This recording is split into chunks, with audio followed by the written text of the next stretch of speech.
அன்புள்ள சகோதர சகோதரிகளே, உங்கள் அனைவருக்கு இந்த காலை வணக்கத்தை தெரிவித்துக் கொள்கிறேன். இன்றைய நற்செய்தியில் கடவுள் நமக்கு அறிவுரை சொல்லும்போது, எச்சரிக்கும் போது நாம் கேட்க வேண்டும். ஏனென்றால் ஜோனா காலத்தில் பழைய ஏற்பாடுல ஜோனா இருக்கார்.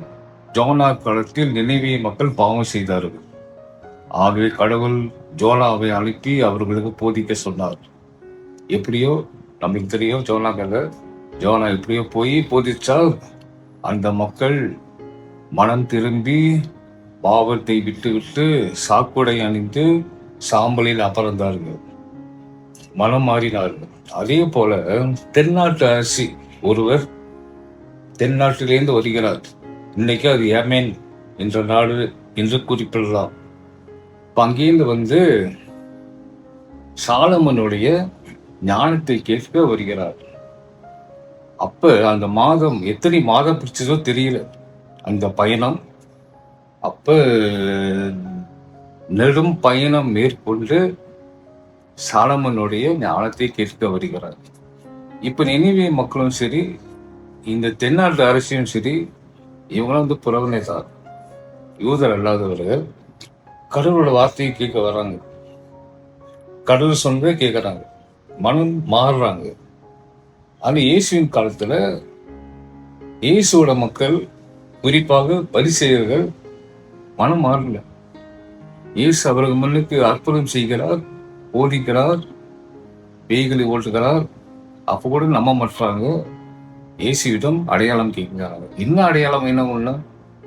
அப்ப இயேசு ஒரே அடையாளம், ஜோனாவின் அடையாளம். அதாவது ஜோனா மக்கள் மனம் மாறினார்கள், அதான் அடையாளம் அவனுக்கு. அதே மாதிரி தென்னாட்டு அரசி அங்கேருந்து நெடு பயணம் மேற்கொண்டு வந்து ஞானத்தை கேட்க வந்தார், அதான் அடையாளம் அவனுக்கு.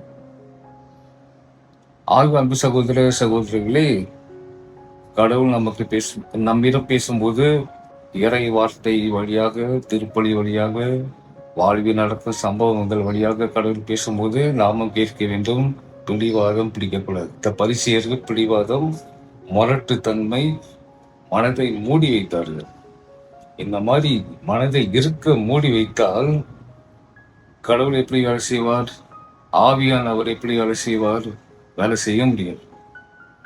அந்த மாதிரி நாம் இல்லாம கடவுள் இன்னைக்கு நம்ம கிட்ட பேசும்போது இறை வார்த்தை வழியாக, திருப்பலி வழியாக, வாழ்வில் நடக்கும் சம்பவங்கள் வழியாக பேசும்போது மனதை திறந்து, சிந்தனையையும் திறந்து அதை கேட்டு நாம மனம் மாறி நல்ல வழிக்கு வர வேண்டும். இறைவனோட வழிக்கு. இதான் கடவுள் நமக்கு இன்னைக்கு சொல்லுகிறார். இது கடவுளோட எச்சரிக்கை. நாம் கேட்க வேண்டும். நானும் சரி, நீங்களும் சரி, எல்லாரும் கேட்க வேண்டும். ஆகவே நாம் மாறி நல்லவர்களாக, இயேசுவின் சீரர்களாக, கடவுளின் மக்களாக இருக்க மன்றாடுவோம். ஆண்டவர் நம் அனைவரையும் ஆசீர்வதிப்பாராக. ஆமென்.